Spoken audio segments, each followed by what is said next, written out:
Welcome friends. মহার্ঘ ভাতা মামলা নিয়ে দুটো বড় আপডেট এসছে, যা পশ্চিমবঙ্গের সরকারি কর্মচারী, শিক্ষক, শিক্ষিকা এবং পেনশন হোল্ডারদের জন্য অত্যন্ত গুরুত্বপূর্ণ।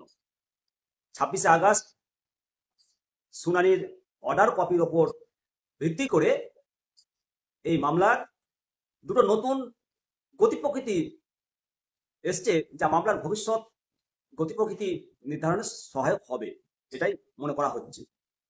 ডিএ মামলার পরবর্তী শুনানির তারিখ প্রাথমিকভাবে 11ই সেপ্টেম্বর ধার্য করা হয়েছিল।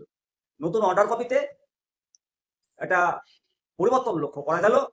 নতুন তারিখ 1 সেপ্টেম্বর 2025 দুপুর 2টো থেকে সময় নির্ধারণ করা হয়েছে এবং সেদিনটা সোমবার। যেমনটা আশা করা হয়েছিল যে মামলার একটানা শুনানি হবে, অর্ডার কপিতে একটা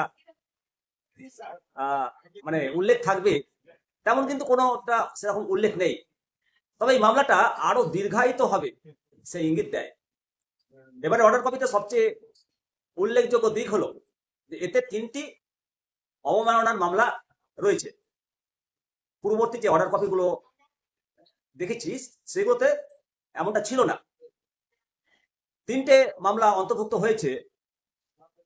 সেগুলো হলো কনফেডারেশনের আদালত অবমাননার মামলা, সরকারি কর্মচারী পরিষদের আদালত অবমাননার মামলা এবং ঐক্য ফোরামের আদালত অবমাননার মামলা।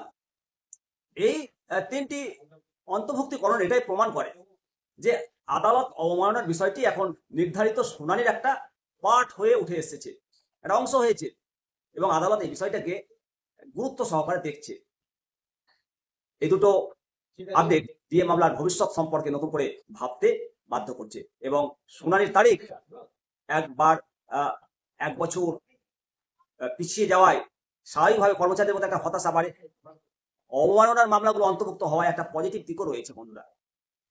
রাজ্য সরকারের উপর একটা বাড়তি চাপ সৃষ্টি হতে পারে এবং বকেয়া দিয়ে মেটানোর ব্যাপারে আরো সক্রিয় হতে পারে। এখন দেখার বিষয় যে আগামী দিনে এই মামলা কোন দিকে গড়ায়। পশ্চিমবঙ্গের লক্ষ লক্ষ সরকারি কর্মচারীরা তাদের ন্যায্য পাওনা কবে বুঝে পায়। অবশ্যই মতামত দেবেন, চ্যানেলটিকে সাবস্ক্রাইব করবেন পরবর্তী আপডেট পাওয়ার জন্য। জয় হিন্দ, জয় ভারত।